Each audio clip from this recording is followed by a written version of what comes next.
கொடுக்காதவர், என்னை நடத்துகின்றவர், என்னை பாதுகாப்பவர், என் நேசர் நீரே. என்னை விட்டு கொடுக்காதவர், என்னை நடத்துகின்றவர், என்னை பாதுகாப்பவர், என் நேசர் நீரே.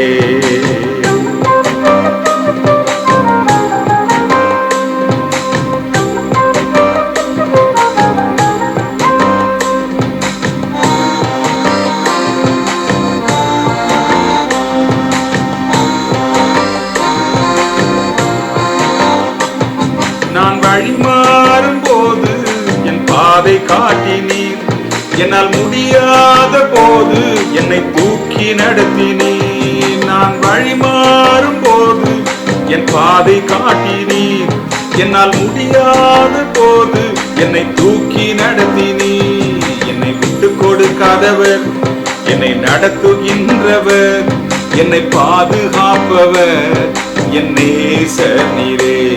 என்னை விட்டு கொடுக்காதவர், என்னை நடத்துகின்றவர், என்னை பாதுகாப்பவர், என் நேசர் நீரே.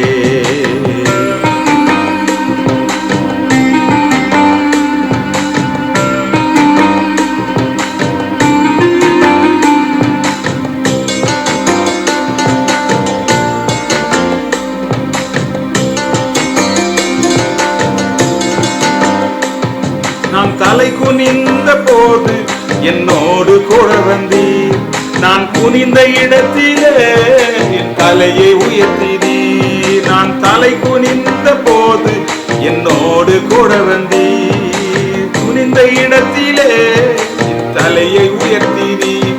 என்னை விட்டு கொடுக்காதவர், என்னை நடத்துகின்றவர், என்னை பாதுகாப்பவர், என் நேசர் நீரே. என்னை விட்டு கொடுக்காதவர், என்னை நடத்துகின்றவர், என்னை பாதுகாப்பவர், என் நேசர் நீரே.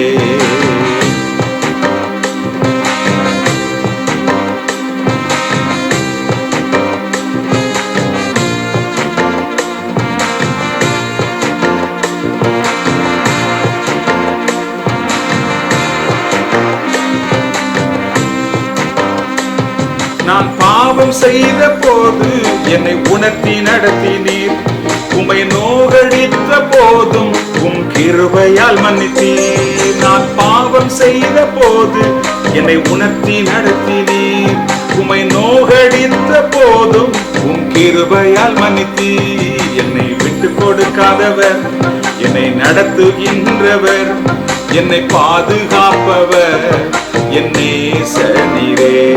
என்னை விட்டு கொடுக்காதவர், என்னை நடத்துகின்றவர், என்னை பாதுகாப்பவர், என் நேசர் நீரே.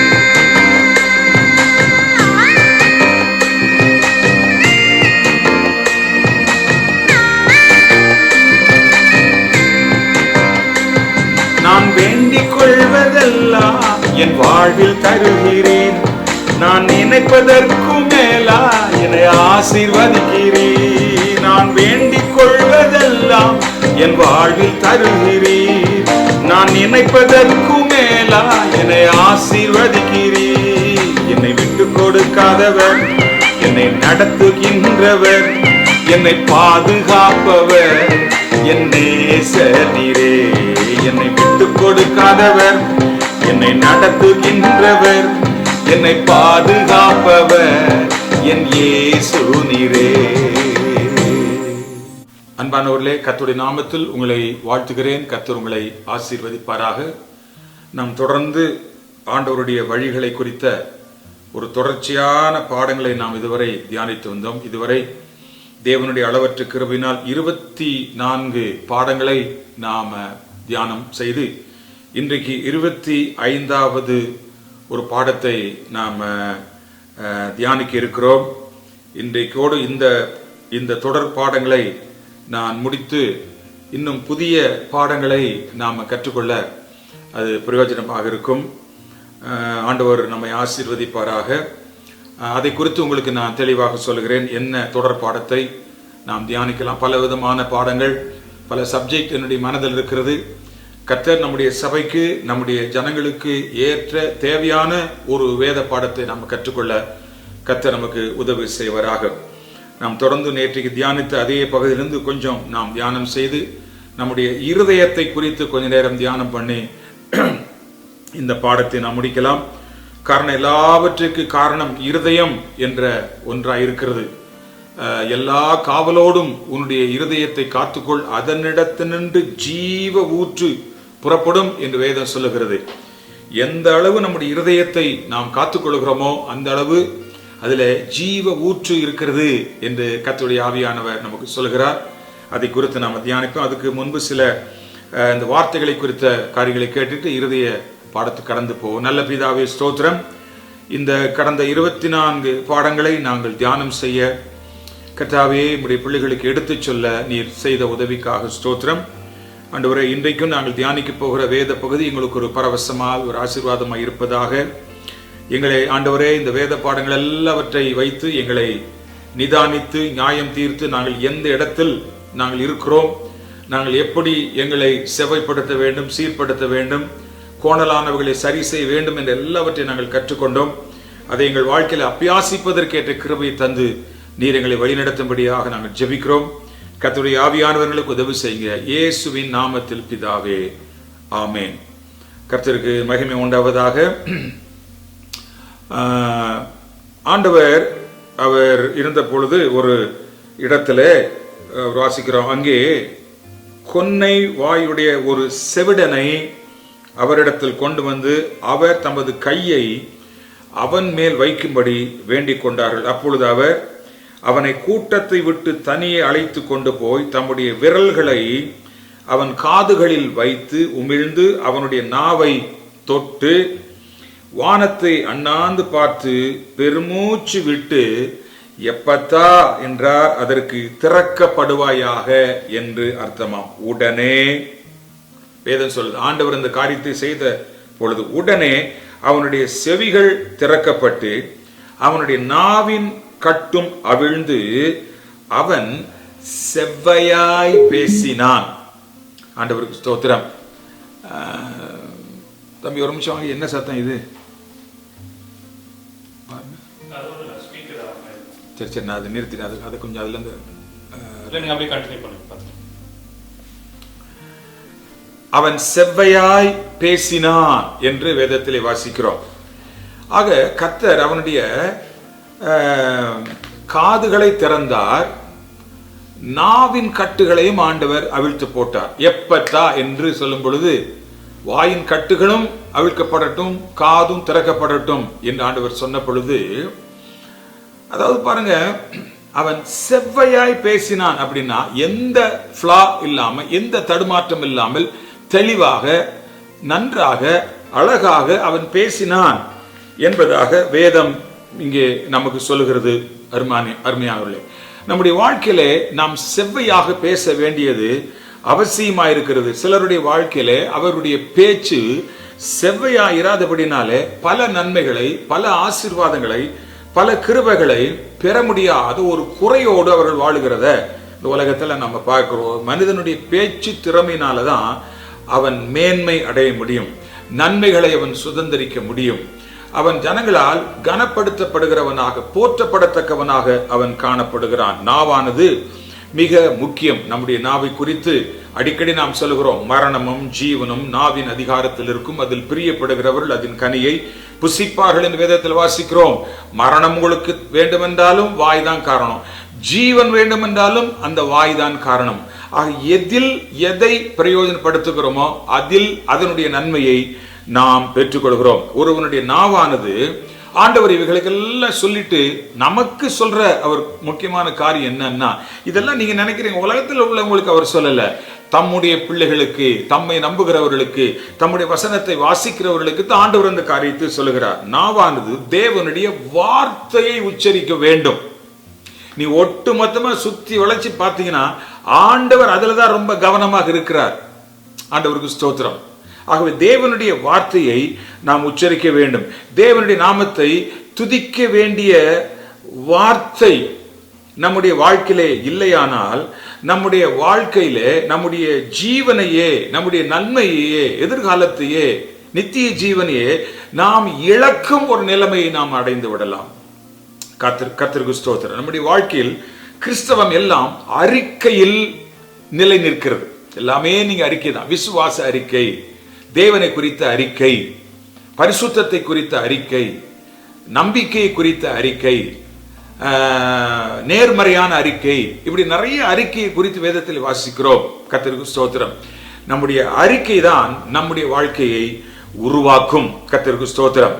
எந்த அறிக்கை என்றால் வசனத்தை அறிக்கை செய்ய வேண்டும், தேவனுடைய நாமங்களை அறிக்கை செய்ய வேண்டும், துதிகளை, ஸ்தோத்திரங்களை நாம் அறிக்கை செய்ய வேண்டும். அப்பொழுதுதான் நம்முடைய வாழ்க்கை செவ்வைப்படுத்தப்படும், ஒழுங்காக்கப்படும், நேராக்கப்படும் என்கிறதை அறிந்து கொள்ள வேண்டும். பாருங்க, சுகமடைந்த அந்த மனிதனுடைய வாழ்க்கையில அவனுடைய வியாதி நீங்கி அவன் சுகம் அடைந்த பொழுது, ஒரு தெளிவு அவனுக்கு வந்த பொழுது, காதும் கேட்காது, வாயும் பேச தெரியாது. எனக்கு ஆச்சரியமா இருக்கு, காது கேட்காதவன் எப்படி வார்த்தைகளை செவ்வையாய் தெளிவாய் பேசினான்? அங்கேதான் தேவனுடைய கரம், தேவனுடைய அற்புதமான செயல் அங்கே இருக்கிறது. ஆண்டவர் பெருமூச்சோடு அவனுக்கு வானத்தை அண்ணாந்து பார்த்து அந்த மனுஷனுக்காக அவர் ஜெபிக்கிறார். கர்த்தர் ஒரு சுகத்தை கொடுக்கும் பொழுது அதுல எந்த குறைவு இருக்காது. கொஞ்சம் கேட்குதுங்க, கொஞ்சம் பேச வருது, அப்படி இப்படின்லாம் கிடையாது. செவ்வையாய் பேசினான். ஆண்டவருக்கு ஸ்தோத்திரம். அவனுடைய டங் ஸ்டாமரிங்கா இல்லை, அதாவது தடுமாற்றம், எந்த தடுமாற்றம் இல்லை, வார்த்தைகளை தெளிவாய் உச்சரித்தான்.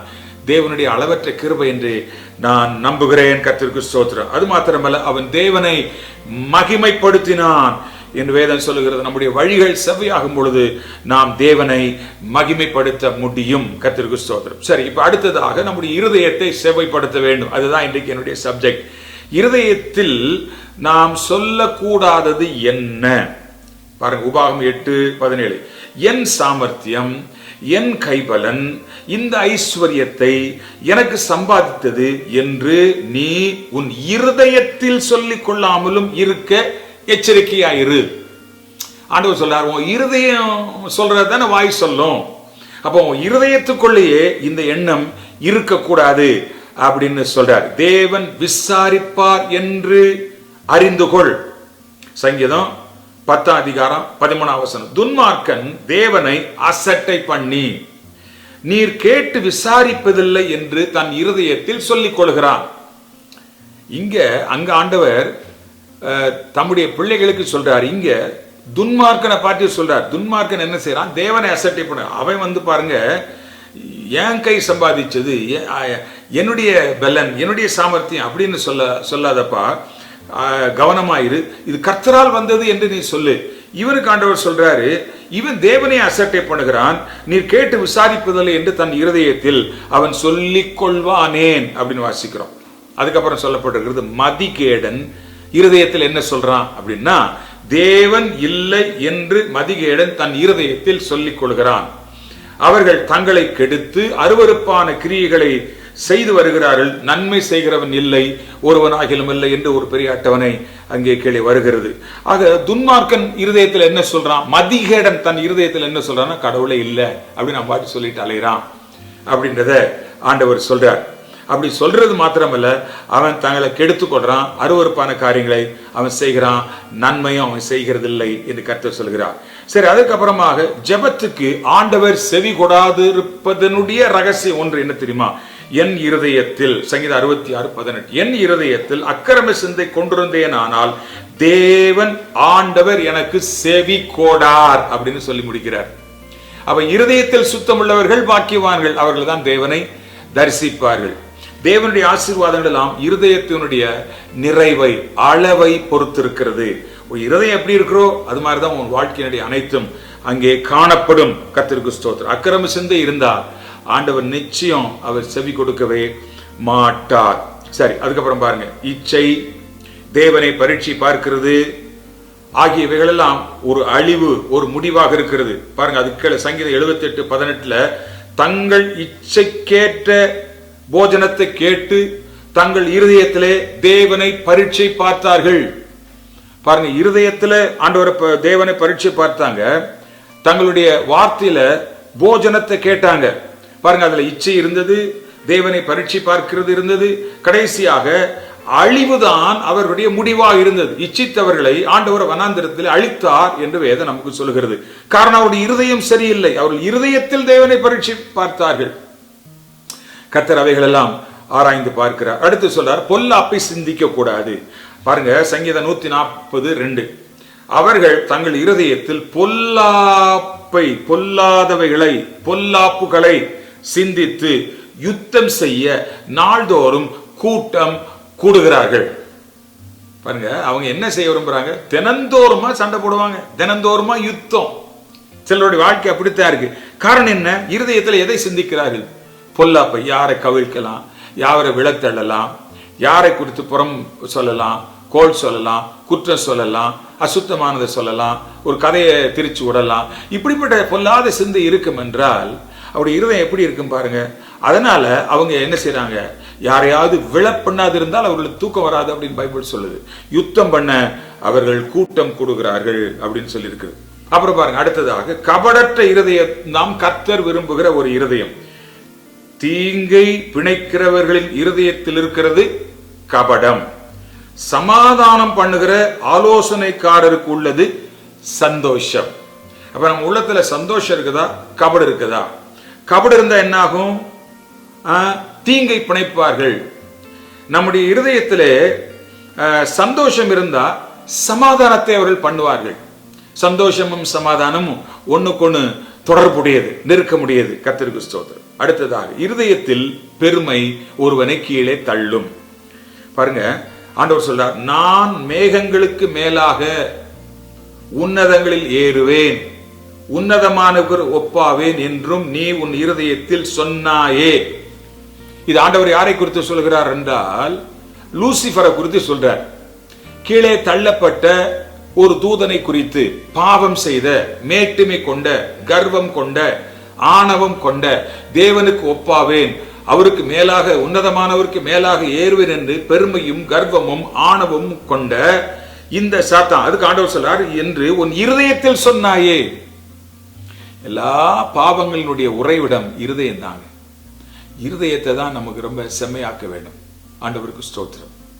அது நன்மையும் செம்மையுமான ஒரு இருதயமாக, சுத்த இருதயமாக, கபடற்ற இருதயமாக, அது வழுவி போகிற இருதயமாக அல்ல. அவைகள் எல்லாம் சதையான தேவனுடைய நன்மைகளை அது உற்பத்தி செய்கிற ஒரு இருதயமாக அவைகள் காணப்பட வேண்டும். ஆண்டவருக்கு ஸ்தோத்திரம். ஏசாயா 14:14 அதை நம்ம வாசிக்கிறோம். ஆக இருதயத்தில் கர்வம் இருந்தா ஆண்டவர் தள்ளத்தான் செய்வார். தேவனுடைய ராஜ்யத்தில், தேவனுடைய ஆசீர்வாதத்தில், தேவனுடைய சுதந்திரத்தில் எந்த விதத்திலே பங்கும் பாகமும் அவர்களுக்கு இருக்காது. அதை நீங்கள் அறிந்து கொள்ள வேண்டும். சரி, அடுத்தது இருதயத்தின் வஞ்சகமான தீர்க்க தரிசனம். இதற்கு நாம் கவனமாக இருக்க வேண்டும். பாருங்க, எரேமியா 23:26 எது வரைக்கும் இப்படி இருக்கும்? பொய் தீர்க்க தரிசனம் சொல்லுகிற தீர்க்க தரிசிகளின் இருதயத்தில் ஏதாயிலும் உண்டோ? இவர்கள் தங்கள் இருதயத்தின் வஞ்சகத்தையே தீர்க்க தரிசனமாய் சொல்லுகிறார்கள்.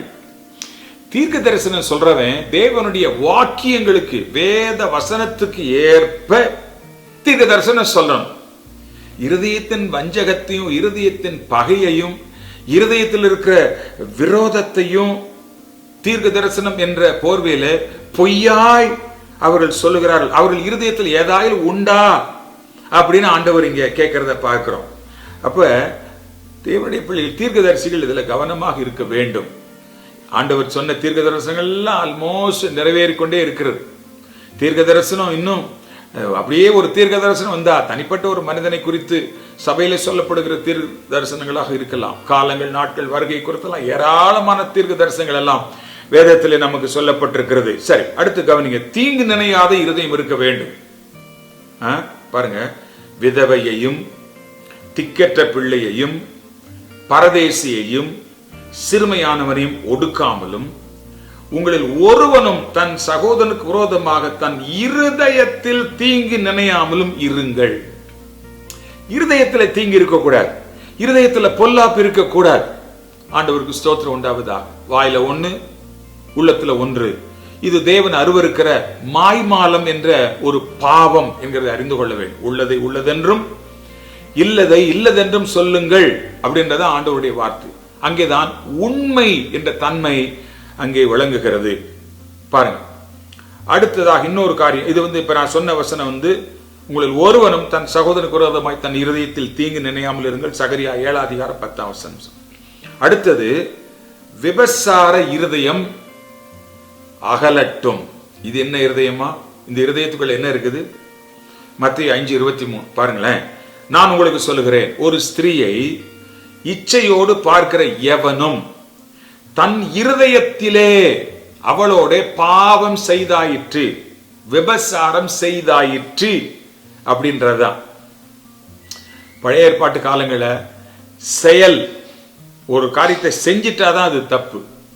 ஆனால் இயேசு நமக்கு கற்றுக் கொடுத்த பாடம், செய்ய நினைத்தாலே தப்பு. அது இருதயத்தில் தோன்றினாலே அதை நாம் செஞ்சிட்டோம். நியாயமில்லாமல் ஒருத்தனை கோபிச்சுட்டா நாம் அதுக்கு அதாவது நாம் கோபிச்சிட்டோம்னு அர்த்தம். அந்த எண்ணமே வந்தாலே போதும். ஒருத்தனை கொலை செய்யணும் அப்படின்னு நினைச்சாலே நீ கொலையை செஞ்சிட்டேன்னு தான் அர்த்தம். கொள்ளை அடிக்கணும்னு நினைச்சிட்டாலே நீ அவனை கொள்ளை அடிச்சுட்ட. பாவம் செய்யணும்னு நினைச்சிட்டாலே பாவம் செய்து விட்டாய். ஆகவேதான் ஆண்டவர் இருதயத்துல தான் ரொம்ப அக்கறை எடுத்தார். உன் இருதயத்தை எனக்கு தா, உன் இருதயம் சுத்தமாகட்டும், உன் இருதயத்துல நான் வாசம் பண்ணட்டும் என்றெல்லாம் ஆண்டவர் இருதயத்தை குறித்து அதிகமாக அவர் பேசுகிறத நான் வேதத்தில் வாசிக்கிறோம். மத்தேயு 5:28 அந்த விபசார இருதயம் நம்மை விட்டு அகல வேண்டும், அதுல நாம் கவனமாக இருக்க வேண்டும். அடுத்ததாக மத்தேயு 5:8 இருதயம் எப்பொழுது சுத்தமாக இருக்கணும், அதுதான் பாக்கியமானது. அதாவது கோயிலுக்கு போகும்போதுதான் இருதயம் சுத்தமா இருக்கணும், மற்ற இடத்துல நம்ம இருதயம் எப்படி வேணாலும் இருக்கலாம் அப்படின்றது கிடையாது. எங்கும், வீட்டிலும் வெளியிலும், உள்ளே வெளியே, நடக்கையிலே போக்கிலே வரத்திலே, வேலை செய்யும் பொழுதும், இரவிலும் பகலிலும், காலையிலும் மாலையிலும், எல்லா நேரங்களிலும் நம்முடைய இருதயம் சுத்தமுள்ளதாக இருக்கணும். இருதயத்தில் சுத்தமுள்ளவர்கள் பாக்கியவான்கள், அவர்கள் தேவனை தரிசிப்பார்கள். ஆமேன். தேவனை தரிசிக்க கூடிய ஒரு இருதயம் இருக்கணுங்க. இல்லை என்றால் நம்முடைய ஆராதனைகள் எல்லாம் மாய்மாலமான ஆராதனை, கள்ள ஆராதனை, ஏதோ சடங்காச்சாரமான ஒரு ஆராதனையாக காணப்படும்.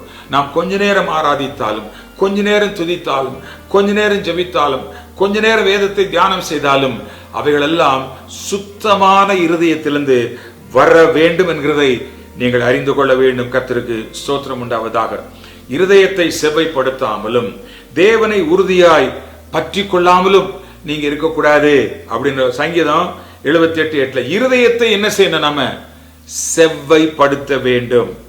அது மாத்திரமல்ல, தேவனை உறுதியாய் நாம் பற்றி பிடித்து கொள்ள வேண்டும். கர்த்தருக்கு ஸ்தோத்திரம்.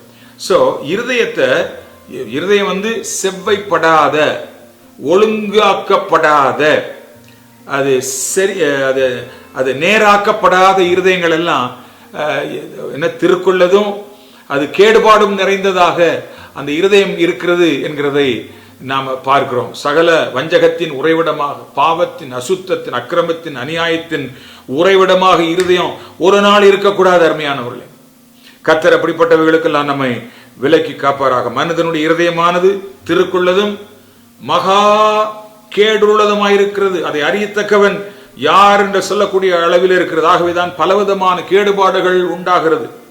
அருமையான தேவனுடைய பிள்ளைகளே, இன்றைக்கு நம்முடைய வாழ்க்கையில் நம்முடைய இருதயமானது செவ்வையாக இருக்கும் என்றால், சரியாக இருக்கும் என்றால், நாம் பேசுகிற காரியங்கள் செவ்வையாக இருக்கும், நம்முடைய நினைவுகள் சரியாக இருக்கும், நம்முடைய பார்வை சரியாக இருக்கும், நம்முடைய நடத்தை சரியாக இருக்கும், நம்முடைய பழக்க வழக்கங்கள் சரியாக இருக்கும், நமக்குண்டான எல்லாம், நம்முடைய குடும்பம், நம்முடைய கொடுக்கல் வாங்கல், நமக்குண்டான அனைத்தும்.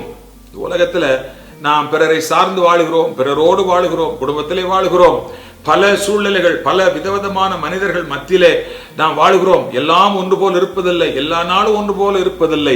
எப்ப எது நடக்கும் என்று தெரியாத அளவிலே, அடுத்த நிமிஷம் என்ன நடக்கும் என்று தெரியாத அளவிலே மனிதனுடைய வாழ்க்கை அவைகளெல்லாம் நிரந்தரம் இல்லாத ஒரு வாழ்க்கையாக இருக்கிறது. ஆகவே அதில் தான் ஆண்டவர் சொல்றார், எப்போதும் உன்னுடைய இருதயம் கரைப்படாதபடி அது ஜாக்கிரதையாக இருப்பதாக.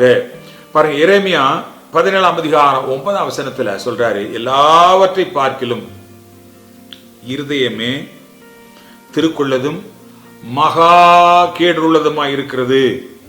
இருதயமானது செவையாக்கப்பட வேண்டுமானால் தான், செவையாக்கப்பட்டால் தான் நம்முடைய வாழ்க்கை ஒரு சீரான நிலைக்கு வரும் என்கிறதை நாம் மறந்து போகக்கூடாது. நம்முடைய இருதயம் நன்றாக இருக்கும் என்றால் இந்த சமுதாயத்திலே நாம் ஒரு சிறப்பான மனிதனாக, ஒரு சிறப்பான ஒரு பாத்திரமாக நாம் காணப்படுவோம். பிரியமானவர்களே, இருதயம் செவையாக்கப்படாததுனால பல தரப்பட்ட தவறான காரியங்களை பேசி திரிகிற மக்களை நாம் பார்க்கிறோம்.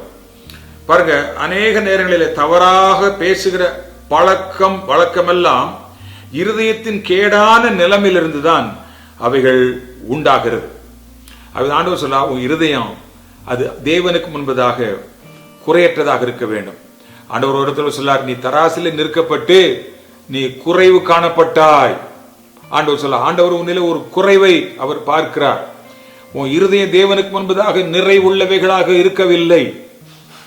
ஆக தேவன் மனிதன், நான் நிறைய தடவை சொல்லியிருக்கிறேன், மனிதன் முகத்தை தான் பார்க்கிறான். கர்த்தரோ மனிதனுடைய இருதயத்தை பார்க்கிறார். நம்முடைய அந்தரங்கத்தை அவர் விசாரிக்கிறார். அந்தரங்கமான காரியம் எதுவானாலும் தேவன் அவைகள் எல்லாம் நியாயத்துக்கு கொண்டு வருவார். நடந்தவைகளை தேவன் நியாயந்திருப்பாராம். நடந்தவைகள், அந்த நடந்தவைகள் நம்முடைய கடந்த கால வாழ்க்கையிலே நடந்த காரியங்களுக்கு பரிகாரத்தை நாம் உண்டு பண்ணாவிட்டால், ஆண்டவர் அந்த நடந்த எல்லாவற்றையும் ஆண்டவர் சேர்த்து சேர்த்து சேர்த்து நம்முடைய கணக்கிலே சேர்க்கப்பட்டு அவைகள் எல்லாவற்றுக்கும் தேவனுக்கு முன்பதாக நியாய தீர்ப்பு நாளிலே கணக்கு கொடுக்க வேண்டும். இதோ சீக்கிரமாய் வருகிறேன், அவனுக்கு நான் அளிக்கும் பலன் என்னோட கூட வருகிறது. ஆண்டவர் ஒரு பலனோடு வருகிறார். பலன் என்ற வார்த்தை ரிவார்டு என்று சொல்லப்பட்டிருக்கிறது. அது எந்த ரிவார்டோ, அது நம்முடைய செயல்கள், நம்முடைய செய்கைகள், நம்முடைய நடத்தைகள், நம்முடைய வாழ்க்கையின் வடிவங்கள் ஆகிய இவைகளை பொறுத்துதான் தேவன் கொடுக்கிற அந்த ரிவார்ட் நமக்கு கிடைக்கும். கர்த்தருக்கு ஸ்தோத்திரம்.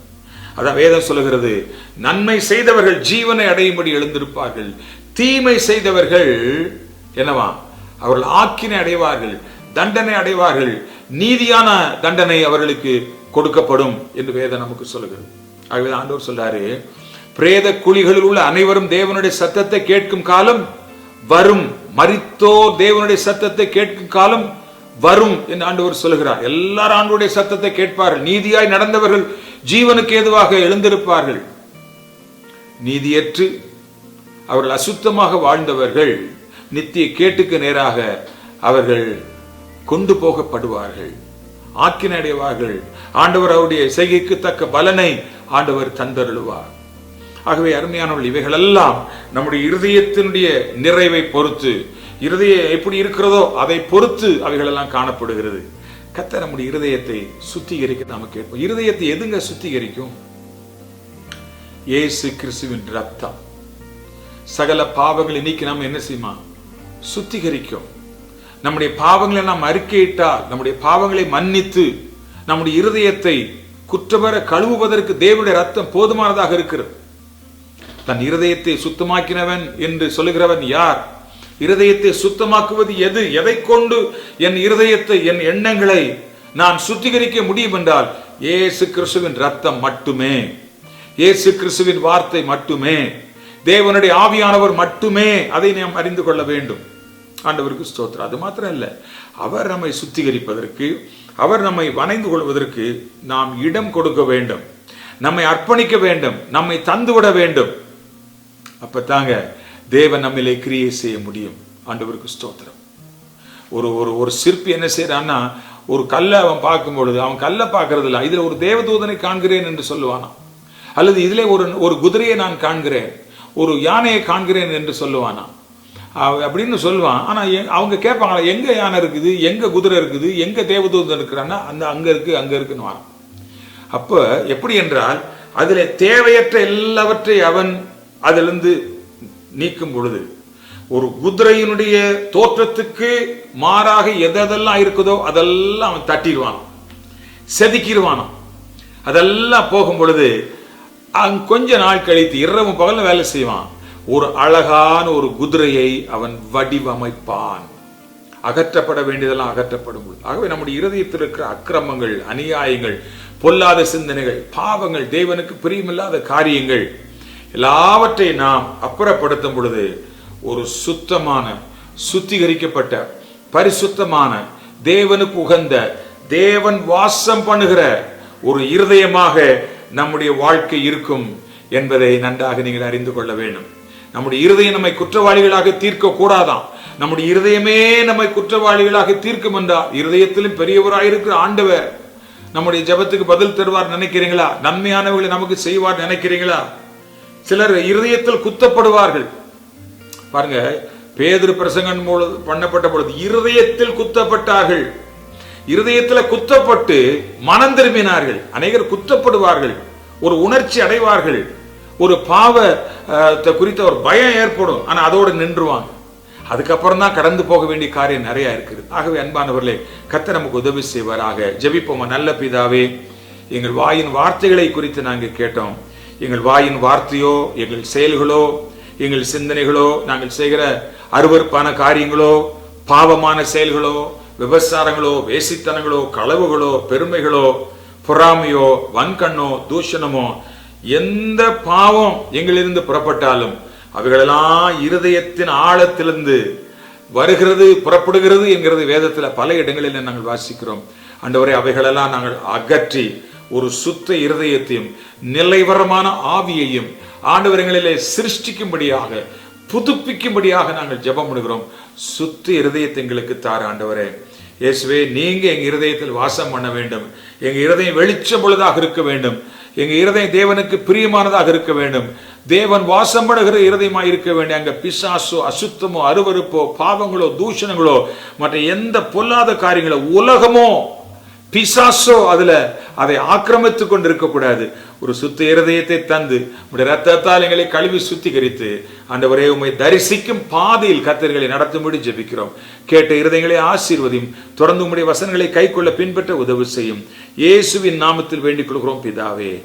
ஆமேன், ஆமேன். கர்த்தர் உங்களை ஆசீர்வதிப்பாராக. என் ஆத்துமாவே கர்த்தரை ஸ்தோத்ரி. என் முழு உள்ளமே அவருடைய பரிசுத்த நாமத்தை ஸ்தோத்ரி. என் ஆத்துமாவே கர்த்தரை ஸ்தோத்ரி. கர்த்தர் செய்த சகல உபகாரங்களை மறவாதே.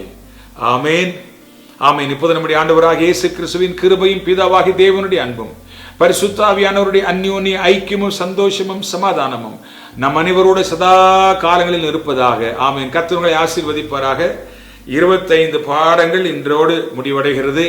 அடுத்ததாக புதிய பாடங்களை குறித்த ஒரு திட்டத்தோடு கூட நாம் ஒரு புதிய பாடத்தை நாம் துவங்குவோம். கர்த்தர் நம்மை ஆசீர்வதிப்பாராக. ஆண்டவரை, எங்களுக்கு ஏற்ற ஒரு ஆகாரமாக, அன்றன்றுள்ள அவங்களுக்கு வேண்டிய ஆகாரத்தை தாரும். அப்படிதான் ஆண்டவர் சொல்றார். நமக்கு என்ன ஆகாரம் வேண்டுமோ அதை ஆண்டவர் நமக்கு தரத்தக்கதாக காத்திருப்போம். கர்த்தர் நம்மை ஆசீர்வதிப்பாராக. மீண்டும் சந்திப்போம். God bless you. இதுவரைக்கும் இந்த பாடங்கள் எல்லாம் தொடர்ந்து இந்த 25 பாடங்களை எத்தனை பேர் கேட்டீங்களோ எனக்கு தெரியல. ஐயா பாஸ்டர், நான் 25 பாடத்தையும் நான் கேட்டேன் அப்படின்னு சொல்றவங்க அந்த கமெண்ட்ஸ்ல உங்களுடைய கருத்துக்களை எனக்கு எழுதுங்க. கர்த்தர் உங்களை ஆசீர்வதிப்பாராக. ஆமென். மீண்டும் சந்திப்போம்.